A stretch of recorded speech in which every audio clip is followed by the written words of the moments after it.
اعوذ باللہ من الشیطان الرجیم بسم اللہ الرحمن الرحیم شہر رمضان الذی انزل فیہ القرآن ھدی للناس وبینات من الھدی والفرقان۔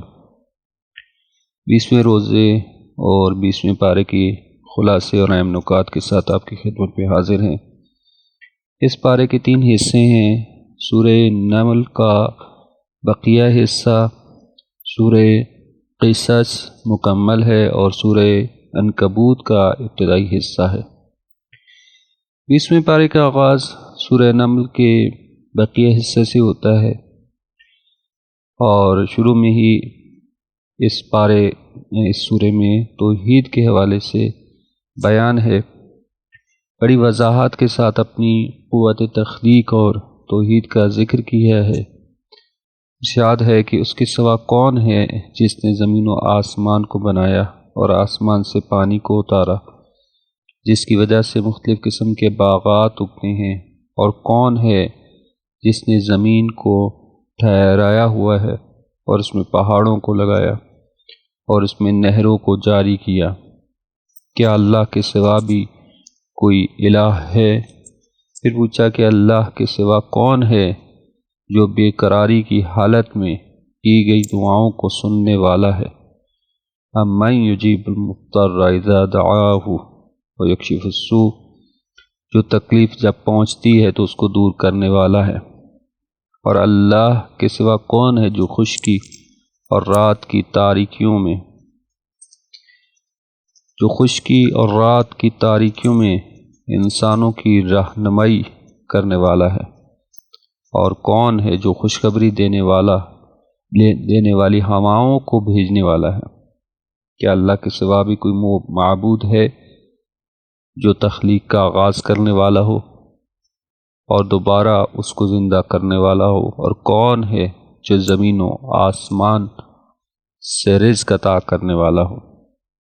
اس کے بعد اللہ تعالیٰ چیلنج کرتا ہے کہ اگر تمہارے پاس کوئی دلیل ہے تو پیش کرو۔ اس کے بعد مشرکین کی اس غلط فہمی کی کہ جب ہم ہڈیوں کا چورا بن جائیں گے تو پھر دوبارہ کیسے زندہ کیے جائیں گے، اس غلط فہمی کا ازالہ کرتا ہوا فرماتا ہے کہ جو اتنی زبردست قوت کا مالک ہے اس کے لیے یہ کچھ مشکل نہیں ہے۔ ساتھ ہی رسول اللہ صلی اللہ علیہ وآلہ وسلم کو تسلی دی اور مشرکین کو انتباہ کیا کہ اگر تم اسی طرح نافرمانی کرتے رہے تو تمہارا بھی وہ حشر ہوگا جیسا پہلی اقوام کا ہوا۔ زمین میں چل پھر کر عبرت حاصل کرو اور دیکھو کہ اللہ نے فسادیوں کا کیا انجام کیا ہے۔ دوسری صورت سورہ نمل ہے۔ سورہ نمل کے بعد سورہ قصص ہے کہ فرعونوں کے سلسلے کے بادشاہ کا اللہ نے بہت طاقت دی تھی، لیکن وہ سرکش ہو گیا اور ظلم و ستم شروع کر دیا۔ اس نے اپنے زیر نگین رعایا کو مختلف گروہوں اور طبقوں میں تقسیم کر رکھا تھا۔ بنی اسرائیل اس وقت سب سے زیادہ مظلوم تھے۔ اللہ نے ان کو فرعون سے نجات دلانے کے لیے موسیٰ علیہ السلام کو مبعوث کیا۔ شروع میں اللہ نے جناب موسیٰ کی ولادت کا ذکر کیا ہے۔ فرعون 1 برس بنی اسرائیل کے بچوں کو قتل کرواتا رہا اور اگلے برس ان کو زندہ چھوڑ دیتا۔ جناب موسیٰ اس سال پیدا ہوئے جس سال فرعون نے بچوں کو قتل کا حکم دے رکھا تھا، تو اللہ نے موسیٰ کی والدہ کے دل میں یہ خیال ڈالا کہ جب خدشہ ہو کہ فرعون کے کارندے آ پہنچے ہیں تو بچے کو ایک صندوقچے میں ڈال کر دریا کی لہروں میں دریا میں ڈال دینا۔ لہروں نے جھولے کو یا اس صندوقچے کو فرعون کے محل تک پہنچا دیا۔ فرعون کی بیوی آسیہ نے اس صندوقچے میں خوبصورت بچے کو جب دیکھا تو میاں سے سفارش کی کہ اسے قتل نہ کریں، یہ میری اور آپ کی آنکھوں کی ٹھنڈک بنے گا۔ ہم اس کو بیٹا بنا لیں گے اور یہ ہمارے لیے نفع بخش بھی ہو سکتا ہے۔ بچے کو دودھ پلانے والی عورت کی تلاش ہوئی تو جناب موسیٰ کی بہن نے کہا کہ میں تمہیں ایک عورت بلا کے دیتی ہوں، کیونکہ حضرت موسیٰ نے کسی کا دودھ نہیں پیا تھا۔ آخر کار ان کی بہن اپنی ماں کو بلا کے لاتی ہیں اور بچے نے اس کا دودھ پیا، اور یوں اللہ تعالیٰ نے جناب موسیٰ کو ان کی والدہ سے ملا دیا۔ جناب موسیٰ کو اللہ نے علم و حکمت سے بہرہوار فرمایا۔ ایک دن فرعون کے قبیلے کا ایک آدمی بنی اسرائیل کے ایک آدمی سے لڑ رہا تھا، اور اس نے جب موسیٰ کو دیکھا تو اپنے ساتھ ہونے والے ظلم کی دہائی دی۔ جناب موسیٰ نے اس فرعونی کو ایسا مکہ مارا کہ وہیں ڈھیر ہو گیا، اور یہ قتل صاحب تھا۔ حضرت موسیٰ مارنا نہیں چاہتے تھے، بہرحال وہ قتل ہو گیا۔ آپ نے پروردگار سے توبہ کی، استغفار کیا کہ جسے اللہ نے قبول کیا، اور اگلے دن وہ ڈرتے ڈرتے شہر میں داخل ہوئے تو دیکھا کہ وہی شخص بنی اسرائیل کسی اور سے لڑ رہا تھا۔ جناب موسیٰ نے اس کی مدد کے لیے ہاتھ اٹھایا تو وہ سمجھا کہ آپ اس سے مارنے لگے ہیں۔ اس پر وہ بڑبڑا اٹھا اور کہنے لگا کہ اے موسیٰ، کل تو آپ نے ایک شخص کو قتل کیا، آج مجھے قتل کرنا چاہتے ہیں۔ تو اس طرح سے وہ راز کھل گیا۔ اتنے میں حضرت موسیٰ کو اطلاع ملی کہ فرعون کے فرستادے ان کو تلاش کر رہے ہیں، اور اللہ تعالیٰ نے جناب موسیٰ کی رہنمائی کی اور ان کو مدین کے گھاٹ تک پہنچا دیا۔ وہاں لوگ پانی نکالنے کے لیے، کنویں سے پانی نکالنے کے لیے قطاروں میں کھڑے تھے اور اپنے مال مویشیوں کو پانی پلا رہے تھے۔ دو لڑکیاں بھی ایک طرف پانی لینے کے انتظار میں اور اپنے مویشیوں کو پانی پلانے کے لیے ایک طرف کھڑی تھیں، لیکن ہجوم کی وجہ سے پانی لینے سے رکی ہوئی تھیں۔ آپ نے انسانی ہمدردی میں ان کے لیے پانی نکالا اور ایک طرف ہٹ کر ایک درخت کے سائے کے نیچے بیٹھ گئے۔ پھر بھوک لگی تو خدا تعالیٰ سے طلب خیر کی دعا مانگی۔ یک ان دو لڑکیوں میں سے ایک انتہائی شرم و حیا کے ساتھ چلتی ہوئی ان کے پاس آئی اور کہا کہ میرے بابا آپ کو بلا رہے ہیں تاکہ آپ جو ہمارے کام آئے ہیں اس کا صلہ دیا جائے۔ جناب موسیٰ مدین کے اس بزرگ شخص کے پاس پہنچے اور اپنے حالات سے آگاہ کیا۔ حضرت شعیب وہ بھی نبی تھے، تو انہوں نے کہا کہ آپ میرے پاس رہیں، اور اپنی ایک بیٹی کی شادی جناب موسیٰ سے کر دی۔ 10 برس حضرت موسیٰ وہاں پہ رہے اور پھر اس کے بعد وطن واپسی کا ارادہ کیا۔ راستے میں کوہ طور کے پاس سے گزرے تو دور سے آگ جلتی ہوئی نظر آئی۔ اہلیہ سے فرمانے لگے کہ تم ذرا ٹھہرو، میں طور سے آگ لے کر آتا ہوں کہ اس سے سردی دور ہو جائے۔ طور پر پہنچے تو اللہ نے آواز دی، اے موسیٰ، میں خدائے عزیز و حکیم ہوں۔ یہاں آپ کو اللہ نے نبوت سے نوازا اور آپ کے عصا کو معجزاتی عصا اور آپ کے ہاتھ کو ید بیضاء یعنی نورانی بنا دیا۔ آپ نے اللہ سے دعا کی کہ میرے بھائی ہارون کو بھی نبوت عطا فرما دے۔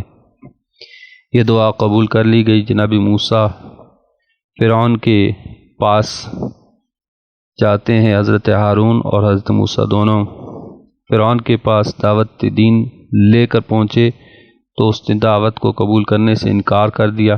موسیٰ علیہ السلام نے ہر طرح سے اس کو سمجھایا، وہ مگر نہ مانا، یہاں تک کہ اللہ نے اسے اور اس کے لشکریوں کو سمندر میں ڈبو کر ہلاک کر دیا۔ حضرت موسیٰ اور ان کی قوم کا یہ واقعہ اپنے اندر بہت ساری نصیحتوں اور حکمتوں کو لیے ہوئے ہے، اور حضرت موسیٰ اور بنی اسرائیل کے واقعات کو قرآن کریم میں بہت زیادہ بیان کیا گیا ہے۔ مصائب و آلام میں صبر کرنا، اللہ کی جانب متوجہ رہنا، اللہ کے احکام کی پیروی کرنا، اور آدمی جب مصائب مشکلات میں اللہ پر بھروسہ کرتا ہے تو اللہ اس کی ضرور مدد کرتا ہے۔ جب آپ اللہ کے راستے میں قربانی دیتے ہیں تو اللہ آپ کے دشمنوں میں آپ کی حمایتی پیدا کر دیتا ہے۔ باطل جس قدر بھی طاقتور کیوں نہ ہو، آخر اسے ناکامی اس کا مقدر بن جاتی ہے، اور اپنی قوم کو غلامی سے نجات دلانے کی عملی کوشش کرنا انبیاء کی سنت ہے۔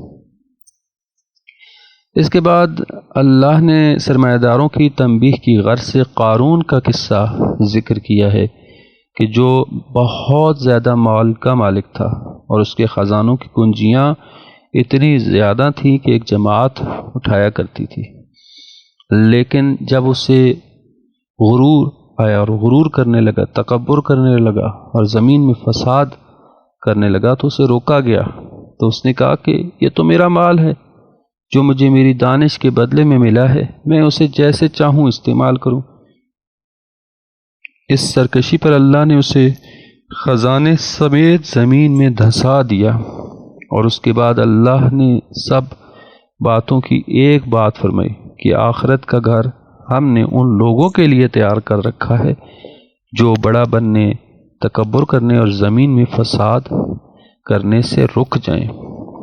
اور تیسرا حصہ اس پارے کا سورہ عنکبوت ہے، اور اس کے شروع میں اللہ نے واضح کر دیا کہ جو بھی ایمان کا دعویٰ کرے گا وہ آزمایا جائے گا۔ ام حسبتم ان تدخلوا الجنہ، کیا تم نے یہ گمان کر لیا کہ تم جنت میں داخل ہو جاؤ گے، جبکہ اللہ تعالیٰ نے تمہیں آزمایا نہیں، ابھی آزمائش میں نہیں ڈالا، لہذا آزمایا جائے گا، اور اس کے بعد اگر آزمائش میں پورا اترا تو جنت میں ڈالا جائے گا۔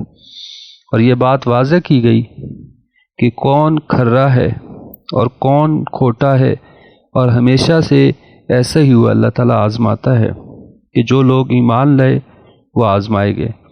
اور اس کی مثال کے طور پر اللہ نے اس صورت میں پچھلی قوموں اور افراد، حضرت نوح، حضرت ابراہیم، حضرت لوط، حضرت صالح علیہ السلام کا ذکر کیا ہے کہ جنہوں نے وقت کے حاکموں کے ظلم اور استبداد کی پرواہ نہ کی اور اللہ کی توحید پر بڑی استقامت کے ساتھ کاربند رہے، اور اپنے ایمان کے دعوے کو عمل سے ثابت کیا، تاکہ اہل ایمان سمجھ لیں کہ آزمائش تو آئے گی لیکن اس کے بعد فراخی اور کامیابی ہوگی۔ اس صورت میں اللہ نے یہ بھی بیان فرمایا کہ مشرکوں کی مثال مکڑی کی سی ہے، اور اسی بنیاد پہ سورت کا نام سورہ عنکبوت ہے۔ عنکبوت مکڑی کو کہا جاتا ہے۔ فرمایا کہ مشرکوں کی مثال مکڑی کی سی ہے کہ جو گھر بناتی ہے لیکن اس کی کوئی بنیاد نہیں ہوتی اور انتہائی کمزور گھر ہوتا ہے۔ اسی طرح مشرک غیر اللہ کو پکارتے ہیں مگر ان کی پکار میں کوئی وزن نہیں ہوتا، بے شک ان کا دعویٰ مکڑی کے جال کی طرح کمزور ہوتا ہے، اور بے شک گھروں میں سے سب سے کمزور ترین گھر مکڑی کا گھر ہے۔ اللہ تعالیٰ سے دعا ہے کہ اللہ تعالیٰ ہمیں قرآن پڑھنے اور سمجھنے اور قرآن کریم کی ان تعلیمات پر عمل پیرا ہونے کی توفیق عطا فرمائے۔ وآخر دعوانا الحمد للہ رب العالمین۔